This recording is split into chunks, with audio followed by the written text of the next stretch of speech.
Atenção porque vai começar a aula de História. Olá, alunos da Rede Municipal de São Caetano, especialmente você que faz parte dos sextos anos. Como vocês já sabem, eu sou o professor Adriano e hoje nós vamos para mais uma aula de História. Então, nós contamos com a colaboração de vocês.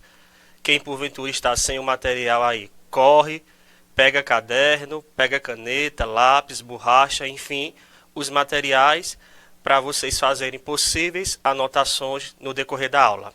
Ok, pessoal? Então, contamos com a colaboração de vocês e vamos lá. Antes de nós começarmos, pessoal, o conteúdo da nossa aula de hoje, nós vamos fazer as resoluções das questões da aula número 1, as questões da aula anterior. Então, de forma rápida, a gente vai ver aqui quais são as alternativas corretas. A questão número 1. O Paleolítico é o período mais remoto da história da humanidade. Ele abrange um longo espaço de tempo que se estende da época do surgimento dos primeiros seres humanos até aproximadamente o ano 10.000 a.C. Esse período é caracterizado pela utilização de instrumentos produzidos a partir de pedras lascadas. Todas as opções abaixo se relacionam ao período paleolítico, exceto a alternativa correta é a alternativa B, vida sedentária. Questão número 2. No período paleolítico, o homem era inferior a outros animais em força física e agilidade, porém era inteligente e sabia utilizar recursos da natureza. A partir do fragmento acima, escolha a alternativa correta. A alternativa correta é a letra B. No período paleolítico, o homem dependia da caça, da pesca e da coleta de raízes. Vamos agora para a questão número 3.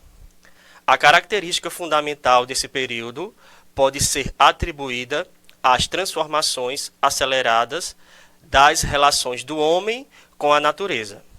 A prática da agricultura e a domesticação de animais permitiu às sociedades primitivas o controle da produção de alimentos, a sedentarização e, consequentemente, o aumento da população. O trecho acima se refere ao período conhecido como período neolítico. Beleza? A alternativa correta é a alternativa B. Vamos para a próxima questão, a questão 4. No criacionismo, acredita-se que, alternativa certa, alternativa C, Deus criou tudo e todos. E por fim, vamos para a última questão. Os nossos ancestrais dedicavam-se à caça, à pesca, à coleta de frutas e vegetais, garantindo sua subsistência, porque ainda não conheciam as práticas de agricultura e pecuária. Uma vez esgotados os alimentos, viam-se obrigados a transferir o acampamento para outro lugar. O texto acima se refere ao movimento denominado nomadismo. Eles eram nômades, beleza? Eles eram nômades. Então, essa foi a correção das questões da nossa aula anterior, da aula número 1 de História. Ok, pessoal?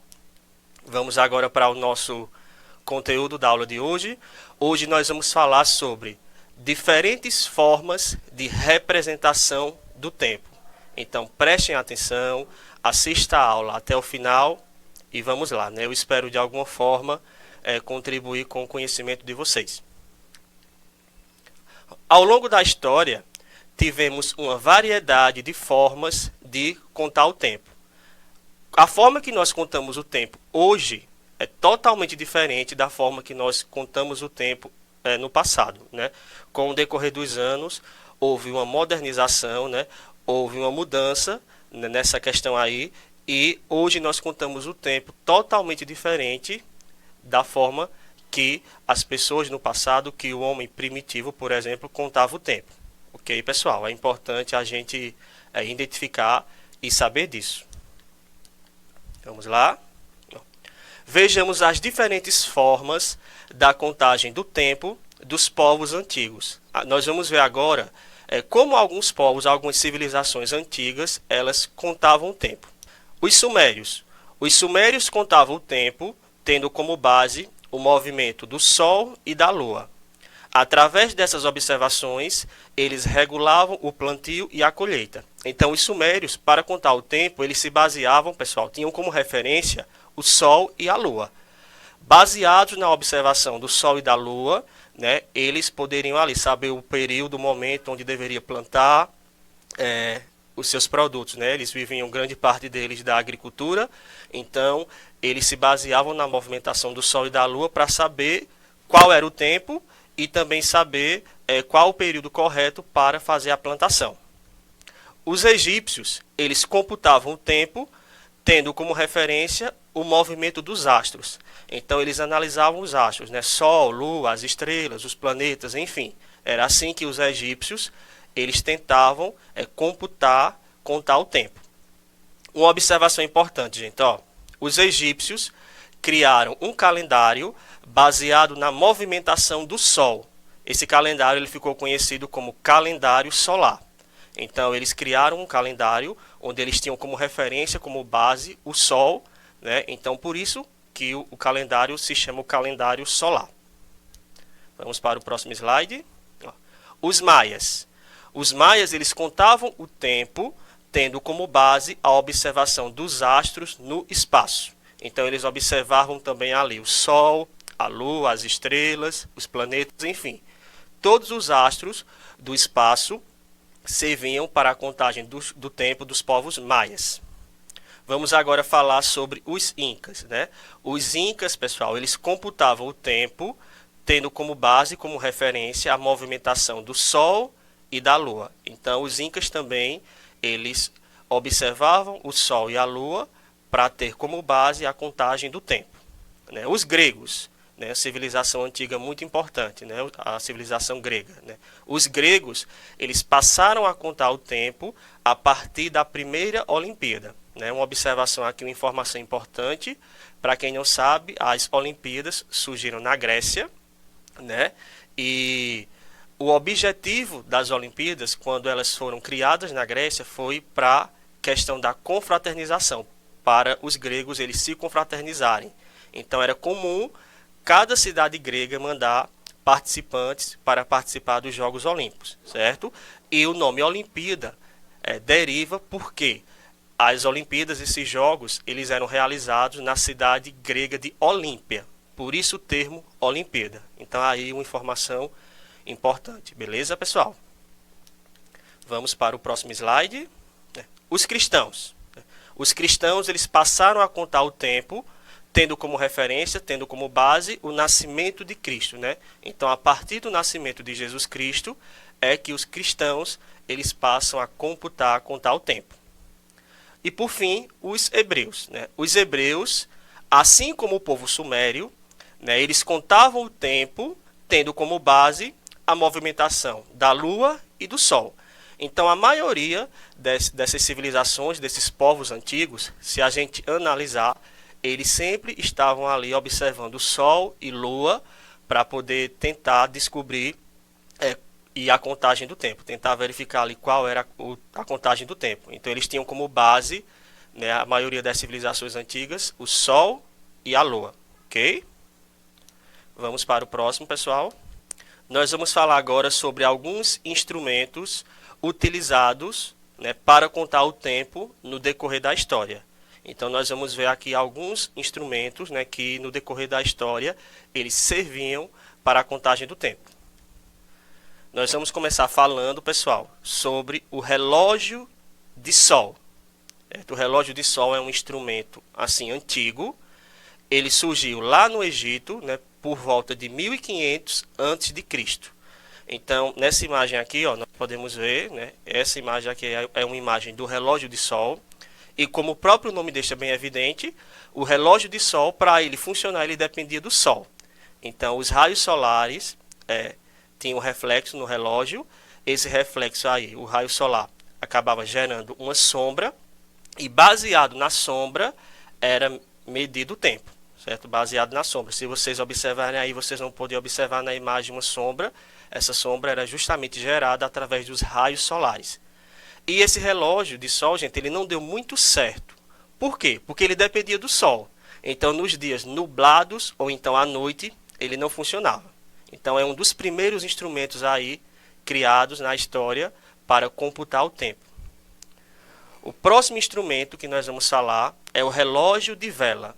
O relógio de vela, tudo indica que surgiu ali na Europa, né, em meados, no meio ali do século VIII, certo? E o relógio de vela nada mais era do que uma vela. Era uma vela, eles faziam marcações na vela e à medida que a vela ia queimando, contava o tempo, né? Por exemplo, chegava ali na primeira linha, se passava 10 minutos. Na segunda linha, se passava 20 minutos e assim sucessivamente. Então, o tempo era contado à medida que a vela ela fosse queimando. Vamos agora falar sobre o relógio de água, que também é conhecido como clepsidra. O relógio de água surgiu ali no Egito, os egípcios criaram, mas os gregos eles aperfeiçoaram esse relógio aí. Certo? Tanto é que o nome clepsidra, embora os egípcios tenham criado esse relógio, mas quem dá o nome são os gregos. Ok? Então, o relógio de água surgiu ali aproximadamente no período de 1400 a.C. Aqui é uma imagem, né, de um exemplo de um relógio de água. Né? Se vocês observarem aí, tem dois recipientes, né? O recipiente superior, que é esse de cima, o maior, e o recipiente inferior, e como era contado o tempo. Né? À medida que o nível da água ia diminuindo, era feita a contagem do tempo. Então, chegava ali o nível da água no número 1, se passava 5 minutos. No número 2, o nível da água se passava 10 minutos e assim sucessivamente. Dependendo do tipo de clepsidra, a contagem, a medição do tempo era feita de 10 em 10 minutos. Então, aí ia depender do tipo do relógio de água. Ok, pessoal? Vamos agora falar sobre o relógio de areia, que também é conhecido como ampulheta. Né? A ampulheta, possivelmente, provavelmente ali surgiu na China, por volta do século XVIII a.C. Né? A ampulheta é basicamente a mesma coisa do relógio de água. A diferença é que o relógio de água utilizava água e o relógio de areia, né, como assim também era conhecido a ampulheta, usava-se areia. Então, tinha duas âmbulas, né, como vocês podem observar aí na imagem, e existia, né, a passagem da areia de uma âmbula para a outra. Então, assim era feita a contagem do tempo. Né? Dependendo da ampulheta, essa contagem do tempo tinha a precisão de 1 minuto, poderia ter a precisão de 1 hora, e aquelas ampulhetas maiores poderia ter a precisão, a contagem do tempo de 24 horas. Então, aí iria depender do tipo da ampulheta. Né? Aqui, ó, a gente tem um exemplo de ampulheta. Né? Essa ampulheta aqui, ó, a contagem de tempo dela é de 1 minuto. Né? Para a areia descer totalmente para a segunda âmbula e sair, dura 1 minuto. Ok? Então, aqui nós podemos ver um exemplo, né, de uma ampulheta. Ok, pessoal? Vamos para o próximo slide. Vamos agora falar sobre o relógio de pêndulo. Né? O relógio de pêndulo, tudo indica ali, surgiu na Holanda, né, por volta do século XVII. Então, o relógio de pêndulo, embora seja um instrumento de medição do tempo antigo, né, é mais comum de se encontrar. Nesses museus aí a gente encontra, os relógios de pêndulo. Então, o relógio de pêndulo, como era que funcionava? Né? A medição do tempo era baseada na movimentação do pêndulo. Né? O pêndulo se movimentava e, à medida que se movimentava, era se marcado o tempo. Então, embora seja um instrumento de contagem do tempo antigo, como eu falei anteriormente, é muito fácil de se encontrar, né, nos museus. Ok, pessoal? E o que é que a gente pode concluir dessa aula, gente? Ó, como podemos ver, a contagem do tempo se deu de diversas formas ao longo da história. Então, de diversas formas, as civilizações antigas, os povos antigos, eles se importavam, né, em tentar entender e tentar compreender o tempo. Então, a gente pode observar isso. Né? Ó, uma coisa importante para perceber é a necessidade que a humanidade sempre teve de organizar a vida a partir do tempo. Tanto no passado como nos dias atuais, né, atualmente, o ser humano ele sempre se viu, né, na necessidade de organizar a sua vida através do tempo. Imagina aí se não existisse o tempo. Que horas você iria saber que começa a sua aula?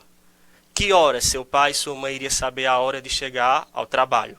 Então, o tempo, ele é de suma importância. É de suma importância, tanto para as civilizações antigas, como para a civilização atualmente, certo? E daqui a alguns anos, algumas décadas, a forma de contar o tempo vai ser totalmente diferente da forma atual. Vai existir uma evolução, uma modernização, e a forma de contar o tempo, os instrumentos utilizados no futuro vão ser totalmente diferentes dos instrumentos atuais. Beleza, pessoal? Aqui algumas referências, né, que foram utilizadas para a pesquisa, né? E é isso aí, pessoal. Obrigado pela participação de vocês. Espero ter contribuído de alguma forma com o conhecimento e com a aprendizagem. Fiquem com Deus. Tchau e até a próxima aula. Fui!